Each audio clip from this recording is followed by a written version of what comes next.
Olá, paz do Senhor a todos. Sejam bem-vindos a mais um quadro do Maná Eterno, no nosso canal Escatologia, Princípio do Fim.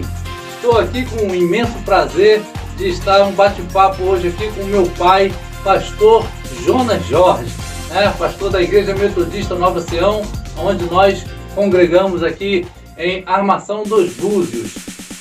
Estou aqui então com o pastor Jonas. Pastor Jonas, tudo bem?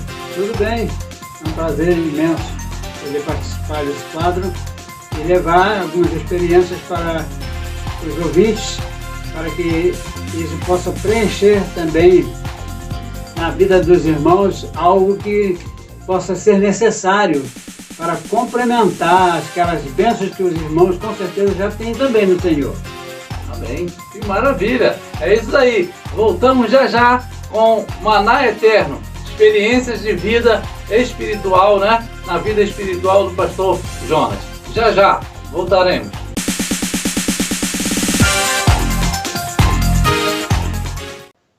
Olá, voltamos aqui. Então estamos aqui com o pastor Jonas, para falar sobre algumas experiências na vida dele, experiências com Deus, experiências com demônios, experiências com o que Deus fez através da vida dele, na vida de outras pessoas. Pastor Jonas, como foi a sua conversão? Nasceu já em berço evangélico? Sim, eu já fui para a igreja no ventre da minha mãe. Fui criado na escola dominical, e fui crescendo no evangelho até a minha adolescência. E quando comecei a jogar futebol, mas devido a ter que sair para jogar fora daqui, Niterói, Campos, Macaé, Tafona, esses lugares mais longe, não tinha tempo de chegar para a igreja. Acaba a gente vai se envolvendo por lá. Acaba se afastando. Nada contra o futebol em si, mas é mais a questão do tempo, O tempo que não dava mais para a igreja e acabei me envolvendo no futebol e vai dando uma esfriada, e fiquei um bom tempo. Mas eu soube que a minha avó, sua mãe, vovó Neném, orava sempre, uma mulher de oração, devia estar o seu nome e de todos os filhos, com certeza, nas orações dela. Isso pode ter, com certeza, contribuiu para... com certeza, que ela disse que ela iria, mas ia deixar um substituto no lugar dela, para fazer a obra de Deus como ela fazia. Que maravilha! E com quantos anos se converteu?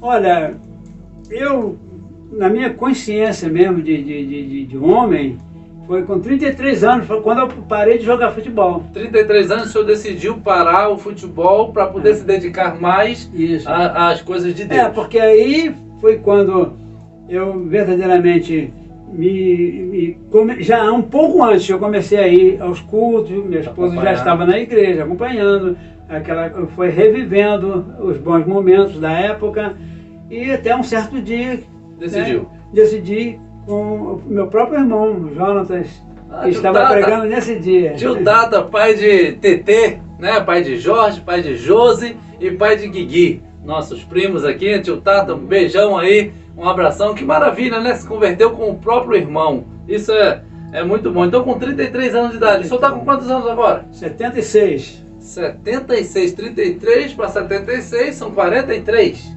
Isso. 43 anos de evangelho.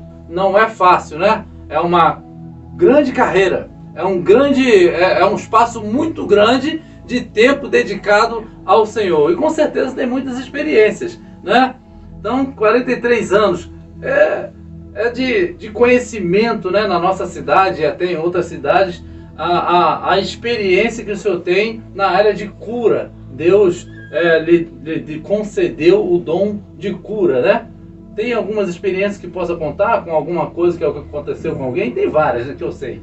Mas algumas que o senhor possa contar? Eu tenho bastante experiência nessa área, e eu vou contar no princípio como aconteceu. Quando minha mãe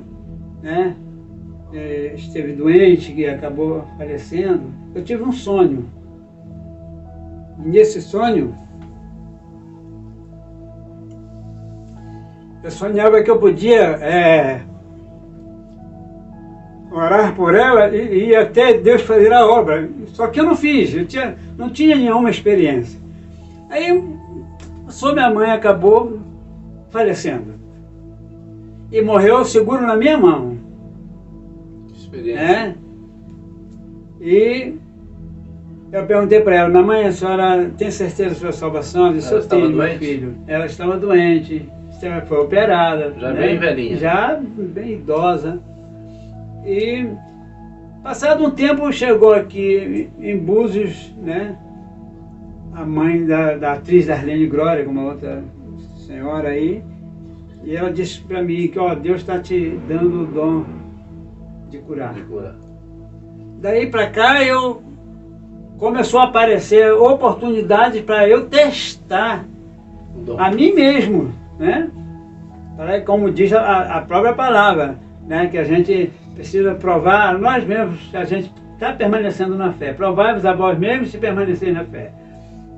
E eu nunca medrei diante das situações, mesmo porque não sou eu que faço, Deus que faz. Então, começou a aparecer oportunidade de pessoas com problemas, pessoas de sentido doce, e aí eu fui, a partir daí, tendo a oportunidade de orar por alguém que me chamavam, e Deus foi operando, e eu fui crescendo nessa experiência, achando que estava acontecendo o que já havia sido dito para mim no passado. Mas precisa ter, além da fé, coragem, né? Ah, com certeza. Porque Deus não chega e diz assim, ó, meu filho, pode fazer agora que eu já vou fazer. Não, a gente tem que fazer no escuro, pela fé, que a coisa vai acontecer. E isso é preciso também coragem, né? Para assumir mas só treinando, só fazendo que a coisa vai tendo experiência, né? Desse jeito. Porque às vezes a gente pede a Deus uma experiência e às vezes Deus coloca uma oportunidade e a pessoa às vezes nem lembra que foi o pedido. Que aquela era um momento, o que Deus tinha colocado para que ele começasse a descobrir o ministério que Deus tem na vida dele. E se não faz... O senhor citou a questão aqui da sua mãe, né, minha avó, que o senhor ficou um pouco receoso. Mas será que era o tempo do senhor naquela época, do senhor orar por ela? Ou depois disso que viria como se fosse uma... Como o senhor disse que ela disse, seria um substituto, né? Uhum. Ela iria e deixaria um substituto. Talvez tenha sido algo que viria para depois. Aquele momento seria realmente ela iria partir mesmo, né? Talvez tenha sido isso. Não, é porque quando eu tive o sonho, entendeu? Eu estava recém-convertido, entendeu? E ela já estava enferma. Então, depois que ela faleceu, é que veio lembrar. Né, é que veio a senhora dizer que o senhor teve o dom. Que era foi passado o dom. Aí, a partir daí que a gente começou a ter algumas experiências. E essa questão do dom é interessante, porque na Bíblia o apóstolo Paulo, ele fala para Timóteo pôr em prática o dom que foi colocado nele sob a imposição de mãos, né? Então a imposição de mãos é muito importante, né? O senhor já teve alguma experiência que eu me lembro de uma senhora que estava... ela estava, como que chama? Paralítica. Ela estava paralítica já há 8 meses numa cama, não é isso? Como foi o comecinho? Ela estava na igreja, na escola dominical? Como é que foi? Não. Não, o senhor estava na escola dominical? Eu estava na escola dominical. Estava dirigindo a classe da escola dominical e, de acordo com o estudo que estava sendo feito, eu disse então para os irmãos, né, da classe que a gente não usa nem 10% da autoridade que Deus nos deu. Se a gente usasse pelo menos 10%, a gente ia fazer maravilhas. E ali começando, quando eu saí da escola dominical, eu passei num supermercado quando alguém me chama. Eu voltei para ver o que era para ir orar pela irmã dela que estava com problema de saúde. A irmã dessa paralítica? A irmã dessa paralítica, não dessa senhora, mas a filha dessa senhora. Certo. Aí eu voltei e fui lá, encontrei um irmão que vinha, né, ao meu encontro, perguntou se eu estava vindo para cá, digo, vamos ali comigo, que eu vou primeiro orar ali, e depois a gente vai. E subiu uma escadinha, cheguei lá, encontrei a senhora sentada no sofá, E eu perguntei, é por essa senhora aí que é para orar? Ela disse, não, essa é minha mãe, é para minha irmã que está lá no quarto. Aí, enquanto a irmã não vinha, eu fiquei conversando com a senhora ali, junto com o irmão. E ela então disse, meu irmão, estou aqui paralítica há 8 meses, né, e até agora eu não consigo andar. Aí eu lembrei do que eu disse na escola dominical. Que precisava ter fé. Que a gente não usa nem 10%. Aí veio o teste. Aí eu cá comigo disse para Deus, cá no meu... disse assim, pô, mas Deus, mas já? Cobrando agora? Mas aí, nisso vem chegando a senhora que eu ia orar. Aí veio e tal, eu orei por ela, não era problema que eu estava passando. Orei por ela, disse, agora eu vou orar pela senhora. E disse para ela, a hora que eu determinar que te der uma ordem, a senhora faz o que eu mandar. Aí ela estava com a sandalinha assim, fora dos pés, pé no chão, sentadinha no sofá. Eu botei a mão no joelho dela, orei e disse, agora, em nome de Jesus, a senhora levanta e anda. Ela foi, pôs assim a sandalinha, levantou. Quando ela levantou, a filha veio para segurá-la, para ela não cair. Já costume pensando que ia cair. Não. Ela levantava, não, né? Já não está de pé, pode deixar ela andar. E para a glória de Deus, ela saiu andando. Então eu Maravilha, hein? Glória a Deus. Que a gente precisa, né, de ter a confiança, né? A confiança de que Deus está presente, porque Deus quer, através da vida de cada um de nós, fazer com que vidas sejam abençoadas e o nome dele seja glorificado. Amém, que maravilha, né? Eu já ouvi muitas histórias, já vi também muitas situações do meu pai com questões de cura, né, que o Deus derramou sobre ele esse dom, né? Muitos foram abençoados. Eu mesmo já fui muitas vezes, minha família aqui, meus filhos, minha esposa, já recebemos oração e ficamos bem, graças a Deus. É claro que é Deus quem faz, irmãos, né? Não é na hora que Ele quer, nem na hora que nós queremos, é a hora que Deus quer, né? Aí o nosso papel é estar sempre com fé, né? Sempre acreditando que o Senhor fará.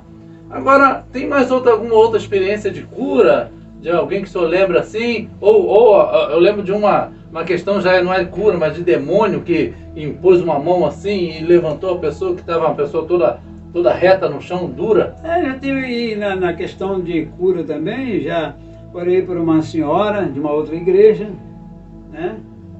E ela só tinha uma perna, porque uma já tinha sido cortada, o médico cortou porque estava com câncer, o câncer já estava na outra perna. Aí fui lá com outras irmãs e oramos, né, juntos ali, e eu especificamente, para a glória de Deus, né, que as outras irmãs estavam ali comigo também, intercedendo junto, e orando por ela, disse, Deus vai fazer a tua obra. Isso foi numa quarta-feira.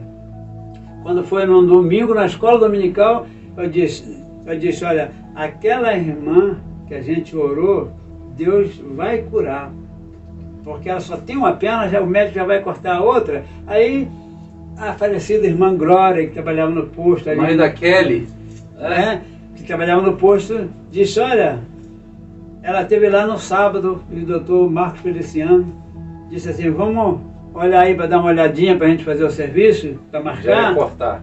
Para marcar, para cortar. Aí olhou, quando olhou, disse, ué, o que aconteceu? A senhora não tem mais nada.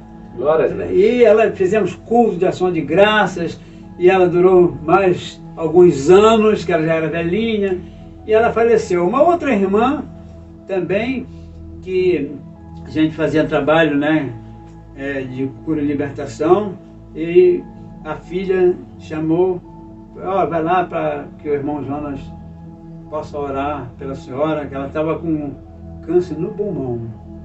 O pulmão estava com um buraco. E ela foi, e na hora que eu chamei, ela foi lá na frente e me citou a situação. Eu orei por ela, declarei a vitória na vida dela através de Cristo Jesus. Depois ela foi ao Rio fazer o exame, chegou lá, o médico disse, olha, você está toda fechadinha, seu pulmão está todo saradinho, ela está viva, está servindo a Deus até hoje. Glória a Deus. São experiências, né, meu irmão? São experiências que Deus dá na vida, né, dele. Já são 43 anos na obra do Senhor, incansável. Quem conhece sabe, né? Quem conhece sabe que é incansável aí, é de 4 horas da manhã ser chamado para orar, para ir não sei para onde orar, e levanta, não tem essa, não tem horário, né? Quem conhece já sabe como que é o pastor Jonas. É por isso que Deus dá essas experiências, né? Porque quando Deus chama, Deus capacita, né? Tem mais alguma experiência? Eu tive uma outra igreja que eu estava ajudando e levaram um garoto, né, para eu orar, e eu disse, põe ele aqui no chão, que ele estava no colo da mãe. Ele disse, não, ele não fica em pé não, porque as perninhas dele eram mole. Digo, não, segura nas mãozinhas dele, só desce ele aqui no chão, só para eu conversar com ele. E eu fiquei abaixadinho, né, de joelho em frente a ele, porque ele era pequeno, e comecei a conversar com ele. Falar com ele a respeito do que Deus faz, que Deus ama muitas crianças. Aí, para falar a linguagem para a criança entender, digo, o céu está cheio de anjinho, que nem você, para que a criança fosse entender o que eu estava falando. Então, eu disse, você, olha, por estar assim, Deus tem tanto amor por você que não quer que você fique assim, quer que você ande. Porque os anjinhos tudo correm para lá e para cá. E Deus, por causa disso, ele foi acreditando, porque criança acredita no adulto. Eu disse, agora Deus vai fazer você andar. Segura aqui no dedo do tio. E ele segurou no dedo do tio para largar ele.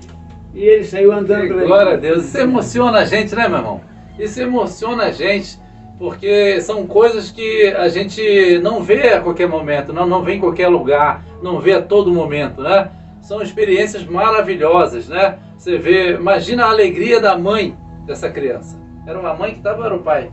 A mãe, né? Estava na cola da mãe. Imagina a alegria da mãe, né? Nós somos pais e ter um filho numa situação dessa, de repente ver o filho firmar as suas pernas e andar, né? Para a glória de Deus. São muitas experiências, né? Viu aqui em frente à minha casa mesmo, né? Eu vim um dia no CREVIP, fazia um trabalho, levei 6 anos lá ajudando aqui as pessoas lá. CREVIP é o local onde ajuda para recuperação de drogados, né, de vícios, em alcoolismo e tantos outros mais, né? É uma instituição aqui em Búzios chamada CREVIP. Aí ao voltar, né, eu vim com outros 2 irmãos da Praia Rasa, que estavam da igreja, eles vieram comigo até a minha casa, e eu parei numa igreja na esquina da nossa rua aqui, porque era cedo, porque lá acaba cedo o trabalho, e depois fiquei assistindo o culto ali, tinha uma senhora me chamando em casa, eles voltaram lá para me chamar. Tem uma senhora lá te chamando lá para orar por uma pessoa, eu vim ver. Era em frente à minha casa, uma pessoa que estava com um problema também, que eu perguntei para ela o que era, disse, é um rapaz que está ali paralítico, e fui lá ver a história. E ele então me contou, olha, eu fui dormir bom e acordei paralítico. Rapaz novo. Estava ele, a namorada, a mãe da namorada, e mais as famílias aqui, né? E comecei a conversar com ele, o que aconteceu? Ele disse, olha, eu, como eu disse agora, fui dormir bom, acordei paralítico, fui levado para o hospital, levei 12 dias internado, voltei, como estou aqui paralítico, levaram 3 pais de santo, como eles chamam lá também não deu jeito, e agora eu estou nessa situação aqui. Eu digo, olha, eu vou orar por você, dá aqui suas mãos. Agora, quando eu te ordenar o que você deve fazer, você me ouve e faz o que eu estou mandando. Aí ele segurou a minha mão, comecei a orar, ele começou a chorar, eu soltei a mão dele, botei as mãos, né, no joelho dele e disse, agora em nome de Jesus, para a glória de Deus Pai, põe de pé e levanta. Ele levantou e saiu andando. Glória a Deus. Depois deu testemunho depois numa igreja, pediu que ele queria dar esse testemunho, deu testemunho, entendeu? Passado uns anos atrás, ele estava ali, alguém batendo no meu portão, falando, era ele. Aí ele ligou para lá, o pessoal não acredita, o pessoal de lá do Rio, de Niterói, onde ele morava, Não acredito, não, tô bom, estou indo embora, estou botando a cadeira na mala de um amigo que vai me levar. Foi Que embora. maravilha, deixou a cadeira de roda de lado, foi embora, né, já de pé, já entrou no carro andando, já foi para a glória de Deus, né? Isso são experiências, né, que Deus dá.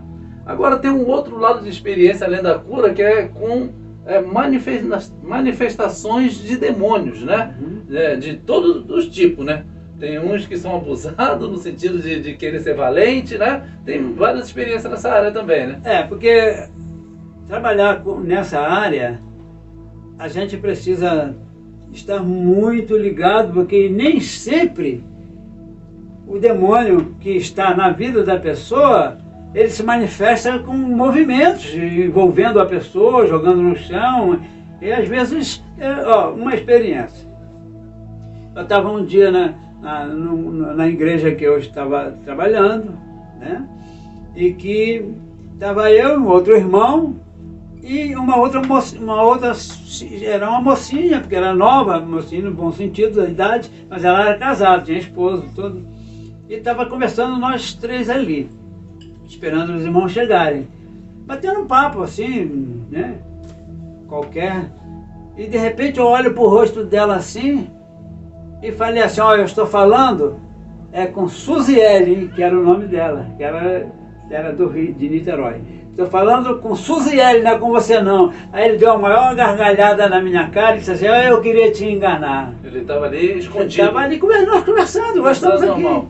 Conversando. Não encangou na mão, não fez nada. Nada, conversando assim. Eu e o irmão disse assim, rapaz, como é que pode? Discernimento de espírito. Isso, aqui, né? Aqui também na subida aqui da Brava, aqui, um rapaz também, eu conversando com outro irmão, que tinha vindo da igreja, nós dois tínhamos vindo da igreja. Ele estava sentado na bicicleta, assim no quadro, parado, conversando. Passou um rapaz, escutou a conversa, ele está falando de igreja, voltou. E pediu a esse irmão que estava falando comigo para orar por ele.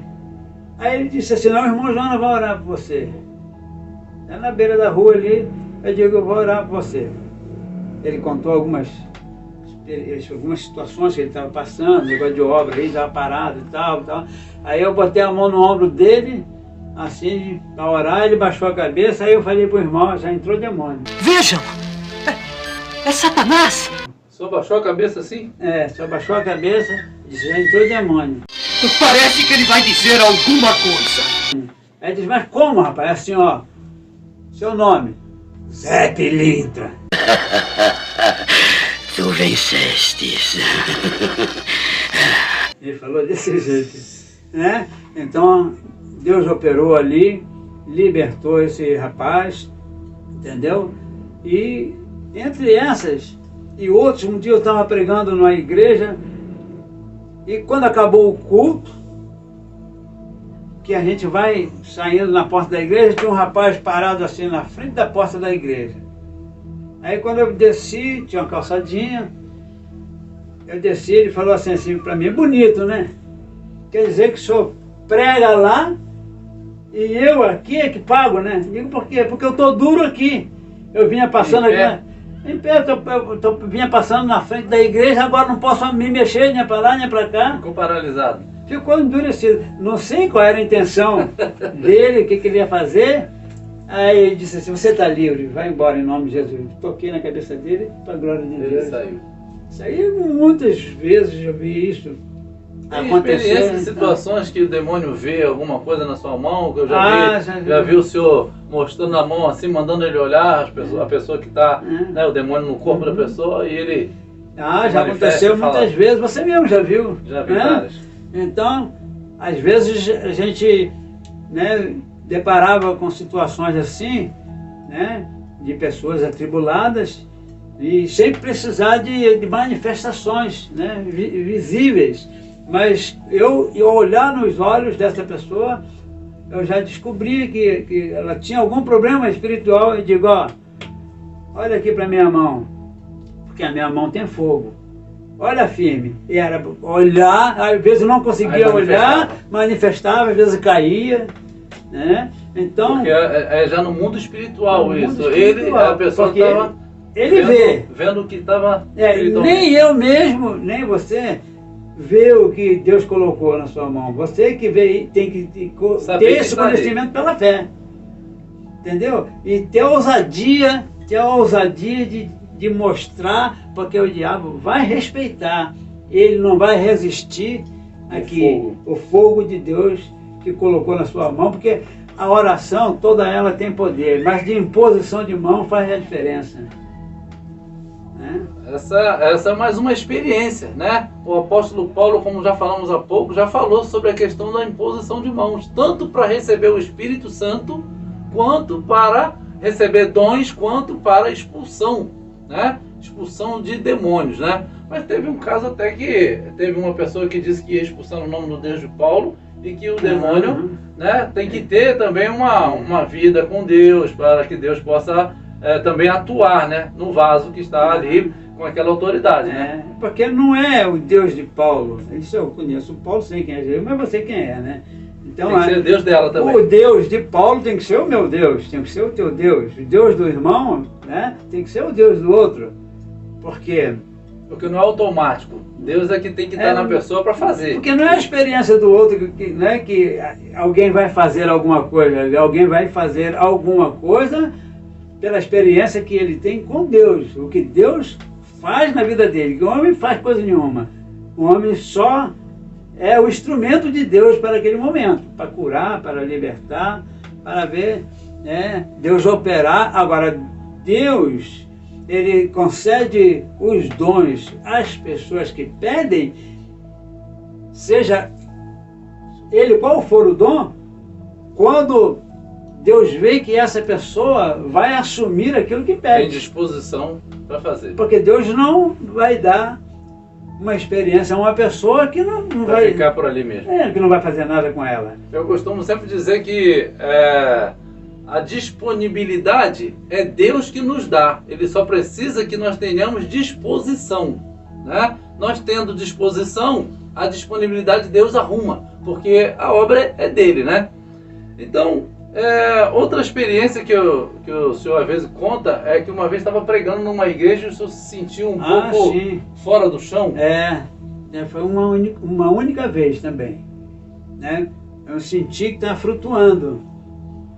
Foi uma presença de Deus muito grande, né, naquele dia, e daí para cá eu comecei a ver quanto valia a pena o esforço de estar na presença de Deus para, sabe, receber aquilo que Deus tem a fazer na vida de cada um de nós, quando nós nos dedicamos, né, e nos propomos a fazer aquilo que Deus conta com a gente para fazer.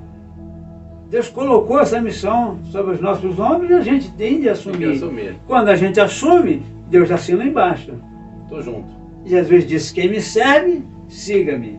Onde eu estiver, ali estará o meu servo. E se alguém me servir, meu Pai o honrará. Então Deus honra. Amém. Quando a gente serve, quando a gente tem dedicação. Eu tenho experiência com pessoas, né, gravidez, mulheres, né? Que o senhor falou que elas não engravidavam, o senhor determinou, pela fé. Que o médico não tinha jeito, né? Tratavam, faziam tudo. Era estéril, praticamente. Estéril, e pelo menos 2 mulheres. Que eu tenho essa aí. Conhecimento. Comigo, com 2 mulheres. E todas duas, uma foi um menino e outra foi uma menina. Entendeu? Então estão por aí. Pouco tempo depois elas já conseguiram engravidar. Engravidaram e ganharam filho, e maravilha, o nome de Deus foi glorificado. Maravilha. Teve uma época que eu me lembro também, de muitas conversões através das pregações. Ele tem um método, né, de pregar, quando é numa multidão assim, de perguntar, ore comigo, né? Tem essa experiência de que uma época falava assim, né, para a pessoa repetir a oração, e logo depois disso dava a tarrafada. E teve um dia que veio, parece que, não sei se 30, 20 pessoas, não sei, de várias pessoas de uma vez só de conversão. Muitas vezes, porque quando você pede para a pessoa orar com você, você está levando a pessoa a falar com Deus diretamente. entendeu? Que se você chamar quem quer aceitar Jesus aí, porque na verdade a gente tem que pedir para Ele nos aceitar. Não nós aceitamos. Aí eu sempre digo, você quer que Deus, que Jesus te aceite? Eu falo assim, se você quer, você não precisa nem fazer coisa alguma, só fecha os seus olhos, só repete comigo aquilo que eu vou falar com Deus e você vai repetir. Confirmando. Se você verdadeiramente quer que Deus mude a sua vida, transforme a sua vida, e depois eu pergunto quantas pessoas fizeram isso comigo, e várias, né? Às vezes. E como é que começou, como é que começou, que nós estamos já chegando no fim do nosso tempo, né? Então uma última pergunta que eu vou fazer. Como começou a pregar? Foi, já estava batizado, já estava muitos anos na igreja? Como é que começou a pregar? Como é que foi isso? Não, eu comecei a pregar a primeira vez que eu preguei na minha vida, né? É novo ainda de igreja. Foi lá na Praia Brava, debaixo do mato, no Retiro. No Retiro, na praia, aqui na perto Brava da nossa ali, casa. lá no cantinho da Praia Brava, lado direito da praia. E me botaram para pregar lá, mas eu não tinha experiência com nada, né, de pregação, essas coisas assim, porque eu nunca tinha feito. E não era batizado? E nem era batizado ainda. Era novo convertido? Não era nem batizado. Porque é assim que Deus faz, né, irmão? Ajuda. Né? Quando Deus tem um propósito na vida de uma pessoa, é só Ele ver que a pessoa tem um futuro, né, digamos assim, né, na área ministerial. E aí foi o pastor João, né, pregou naquele dia sem estar batizado, novo convertido. Eu dou graças a Deus pelos irmãos que deram essa me oportunidade. deram essa oportunidade, não foi eu que pedi. E isso fez com que desenvolvesse em mim o desejo de ir em frente pregando a palavra. A partir daí eu creio que já foi lendo mais ainda a Bíblia, que uma hora ia pegar de novo, né? E acontecia o quê? Que na época tinha muito culto nas casas. Hoje, infelizmente, quase não se vê mais eu isso. cheguei a pegar pena. muitos cultos nas casas. Aí, às vezes, em cima da hora lá, a pessoa que ia pregar, sem falar comigo, sem nada, quando acabava o louvor, agora o irmão Jonas que vai dar a palavra. Tinha que estar preparado. Aí, entendeu? Aí isso tudo, eu confesso aos irmãos que pesava um bocado. Tremia Eu não tinha experiência nenhuma. Não tinha experiência. Mas isso me levou a estudar mais a Bíblia, me levou mais a me dedicar, a buscar mais a presença de Deus. E daí fui evoluindo, né? Hoje toda. a gente já tem uma certa facilidade, sem dificuldade, para levar a palavra do Senhor. Que maravilha! Bom, uma pena, né, que a gente vai ter que chegar ao fim, né, do nosso quadro, mas teremos outros dias aqui, né, para ele trazer novas experiências aqui, para não ficar um tempo muito longo, né? Então, pastor, suas considerações finais, tem algo a acrescentar, mais alguma experiência, rapidamente? Eu quero só lembrar aos irmãos também uma experiência que eu tive pregando numa igreja lá na Rasa, né? Durante a pregação, a filha do pastor local começou a gritar e chorando, e o pastor foi lá e eu estava pregando. E diante do quadro, eu parei a pregação para ver o que podia fazer para ajudar. E fui lá, cheguei lá, ela disse para mim, eu tô cega e tô sentindo uma dor da cabeça aos pés que eu não aguento mais. Aí disse, não enxergo nada, minha visão foi embora. Aí eu coloquei 2 dedos assim, um em cada olho e digo, em nome de Jesus, que você comece a enxergar agora e tudo que te causou essa cegueira e todo mal desapareça para a glória de Deus Pai. E ela ficou na mesma hora. Ainda fui jantar naquela noite na casa do pastor. Que maravilha! Com outros irmãos que estavam comigo, né? Naquela oportunidade. Então, são coisas, experiências, né? São experiências que a gente já viu Deus fazer. Eu orei por uma irmã lá em São Cristóvão também, inclusive era da minha família, casada com um sobrinho meu, estava com problema de ouvido, surdez, e Deus operou também, e ela ficou curada para a glória de Deus Pai. Paralítico, né? Endemoniado. Então essa é a obra que Deus tem feito até hoje na vida do meu pai, né? pastor Jonas, do qual eu tenho muito orgulho de ser filho, né? Estamos tentando aí ainda seguir os passos, né, da caminhada que ele tem nos mostrado, que me mostrou desde criança, né? E eu tenho passado para os meus filhos, e nós vamos nessa caminhada. Minha mãe também, uma mulher de fé, uma mulher firme na casa do Senhor, né? Então isso para nós é gratificante, é orgulho, né, fazer parte dessa família. Pastor, muito obrigado, tá? Muito obrigado por essas experiências, muito obrigado por essa oportunidade de estar aqui no Maná Eterno, passando um pouco da sua experiência para os nossos internautas, tá bom? Teremos outras, né? Outras oportunidades, porque as experiências são muitas, tá bom? Amém. Fique com Deus, que Deus abençoe a cada um dos irmãos. Maná Eterno.